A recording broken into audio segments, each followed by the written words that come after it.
छठा दिन माँ कात्यायनी। माँ दुर्गा के छठवें स्वरूप का नाम कात्यायनी है।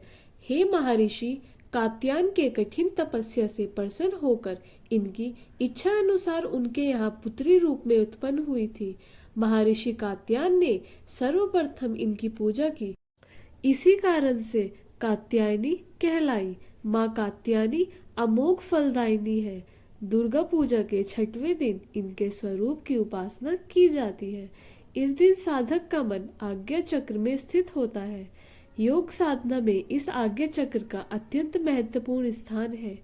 इस चक्र में स्थित मन वाला साधक माँ कात्यायनी के चरणों में अपना सर्वस्व निवेदित कर देता है। परिपूर्ण आत्मदान करने वाले ऐसे भक्त को सहज भाव से माँ कात्यायनी के दर्शन प्राप्त हो जाते हैं। इनका साधक इस लोक में रहता हुआ भी अलौकिक तेज से युक्त हो जाता है। भक्तों, अब हम पाठ को प्रारंभ करेंगे। 9वां अध्याय निशुंभ वध।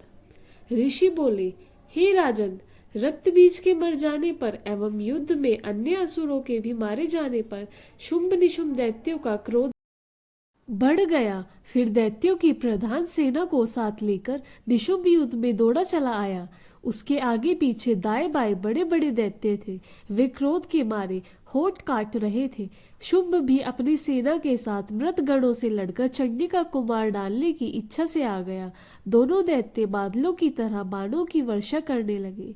अपने बाणों के समूहों को चंडिका ने उनके बाण काट दिए। फिर शस्त्र समूह ने उन दैत्यों के अंगों पर प्रहार किया। निशुंभ ने तीखी तलवार तथा चमचमाती ढाल उठा ली।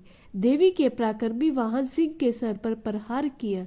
अपने वाहन पर इस प्रकार प्रहार होते देख देवी ने शूर्पण नामक बाण द्वारा निशुंभ की बड़ी तलवार तथा 8 चंद्रों वाली ढाल भी काट दी। तलवार और ढाल के कट जाने पर उस दैत्य ने शक्ति चलाई। उसे आते देख देवी ने चक्र द्वारा उसके 2 टुकड़े कर डाले। तब तो अत्यंत कुपित होकर निशुंभ दानव ने शूल उठा लिया और उसे फेंक दिया। देवी जी ने मुक्की के प्रहार से उसे चूर चूर कर दिया। दैत्य ने गदा उठाकर फिर चंडिका की ओर फेंका। देवी ने उसे भी त्रिशूल द्वारा काट दिया और वह भस्म हो गई। फिर अंत में दैत्यराज को फरसा उठाते आता देखकर देवी ने बाण समूह से प्रहार कर उसे पृथ्वी पर गिरा दिया। उस भयानक पराक्रमी भाई निशुंभ के इस प्रकार धराशायी होने पर शुंभ क्रोध से भर गया और अंबिका को मारने के लिए सामने आ गया। रथ पर बैठे हुए उसी बड़ी बड़ी अनुपम 8 भुजाएं थी। उनमें 8 भयंकर शस्त्र शोभामान थे। उन भुजाओं से सारे आकाश को ढांपकर वह शोभित हो रहा था। उसे इस प्रकार आता देखकर देवी ने शंख बजाया और धनुष की अत्यंत दुर्सह टंकार थी। समस्त दैत्यों के तेज नष्ट करने वाले घंटे का शब्द करके उससे दिशाओं को भर दिया। तब सिंह ने भी बड़े हाथियों के महामाद को दूर करने वाली बड़ी भारी गर्जना लगाई। उसके द्वारा आकाश, पृथ्वी एवं 10 दिशाएं गूंजने उठी। तब काली के आकाश में उड़कर पृथ्वी पर दोनों हाथों से ऐसी ताड़ना की उस शब्द से पहले से सभी शब्द मंद पड़ गए। तब शिवदूती ने अमंगल रूप अत्यंत अट्टहास किया। उस ध्वनि से दैत्य डर गए। शुंभ के क्रोध का पारा चढ़ गया। फिर अंबिका ने कहा कि हे दुरात्मन, ठहर ठहर। तब आकाश में स्थित देवता जय जयकार करने लगे। शुंभ ने आग बरसाती हुई भयानक शक्ति चलाई। अग्नि को पहाड़ की तरह आती हुई देखकर देवी ने भारी उल्का से उसे दूर हटा दिया। शुंभ ने फिर सिंहनाद किया। उससे त्रिलोकी गूंज उठी। हे राजन, उस सिंहनाद का इतना घोर शब्द था जैसे कि वज्रपात हो। उसने बाकी शब्दों को परास्त कर दिया। तब शुंभ द्वारा छोड़े हुए बाणों ने देवी ने तथा देवी द्वारा चलाए गए बाणों को शुंभ ने अपने अपने उग्र बाणों द्वारा सैकड़ों हजारों टुकड़े कर दिए। तब चंडिका ने कुपित होकर शुंभ को शूल से मारा। उसके लगते ही वह मूर्छित होकर पृथ्वी पर गिर पड़ा। इतने में निशुंभ चैतन्य होकर वहां पहुंच गया। हाथ में धनुष लेकर बाणों से काली तथा सिंह पर प्रहार कर दिया। उस दानवराज उस दानवराज ने अपनी 10 भुजाएं बना ली, फिर चक्रों का प्रहार करने लगा। तब घोर संकटों का नाश करने वाली भगवती दुर्गा ने अपने बाणों से चक्र तथा सभी बाणों को काट गिराया। तब निशुंभ दैत्य सेना से अवतरित होकर चंडिका के वध के लिए हाथ में गदा को लेकर बड़े वेग से भागा। वेग से आते हुए उसकी गदा को तीखी तलवार के द्वारा चंडिका ने काट दिया। फिर दैत्य ने शूल उठा लिया। शूल हाथ में लिए उसे देव पीड़क निशुंभ को आता देखकर चंडिका ने अपना शूल वेग से चलाकर उसकी छाती बीन दी। उसकी छाती फटते ही उसका छाती से एक महाबली पुरुष निकला। वह खड़ी रह इस प्रकार कहने लगा। उसके निकलते हुए पुरुष की यह बात सुनते ही देवी आवाज करके हंसी और तलवार से उसका सिर काट दिया। वह पृथ्वी पर गिर पड़ा। वह तब भयंकर दाढ़ों वाला सिंह दाढ़ों से असुरों का सिर कुरच कुरच कर खाने लगा। वैसे ही काल ने तथा शिवदूती ने बहुत से दैत्यों का भक्षण कर डाला। कुछ एक घोर ने संग्राम से भाग गए एवं कितने दैत्यों को काली तथा शिवदूती ने खा डाला और कई सिंह से ग्रास बन गए। भक्तों, अब हम 10वां अध्याय पढ़ेंगे। शुंभ वध।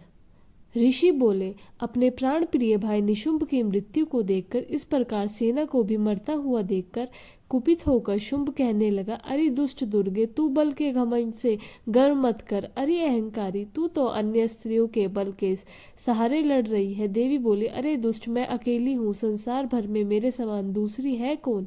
ये तो मेरी विभूतियाँ है, मुझ में ही प्रवेश कर रही है। इतना कहते ही ब्रह्माणी आदि शक्तियाँ, सभी शक्तियाँ उस देवी के शरीर में समा गई। अकेली अंबिका देवी रह गई। देवी बोली, मैं अपनी ऐश्वर्य शक्ति संपन्न अनेक विभूतियों से रूपों में यहाँ पहले विद्यमान थी।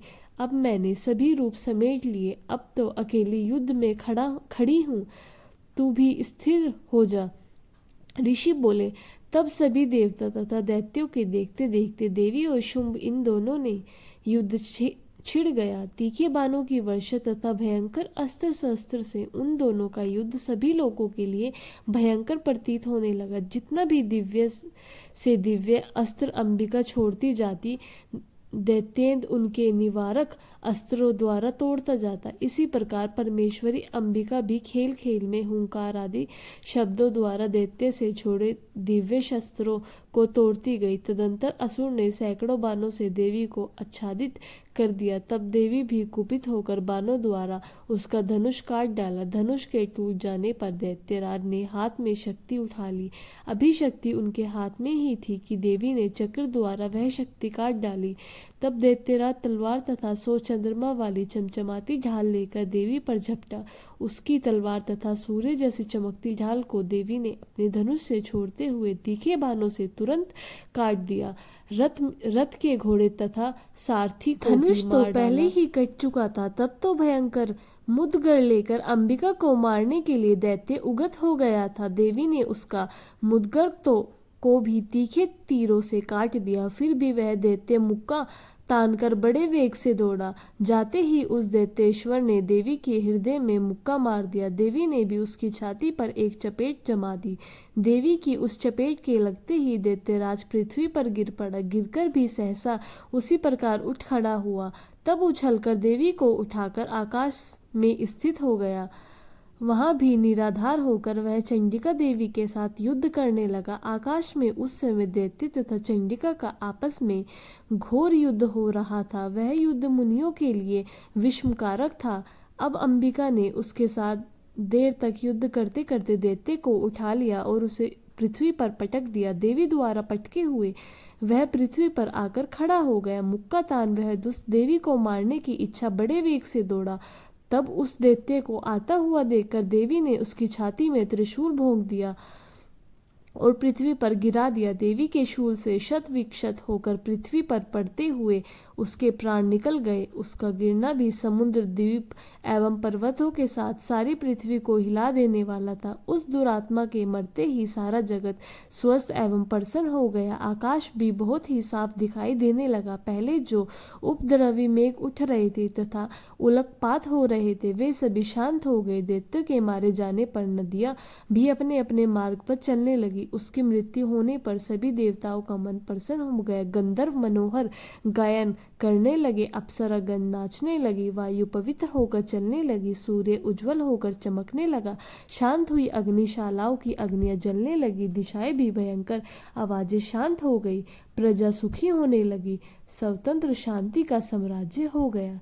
भक्तों, ये थी मेरी आज की वीडियो। अगली वीडियो में मैं 7वां दिन माँ कालरात्रि का और पाठ प्रारंभ 11वां अध्याय देवताओं द्वारा देवी की स्तुति एवं देवी द्वारा देवताओं को वरदान सुनाऊंगी। वीडियो अच्छा लगे तो लाइक करें, चैनल को सब्सक्राइब करें। जय माता दी।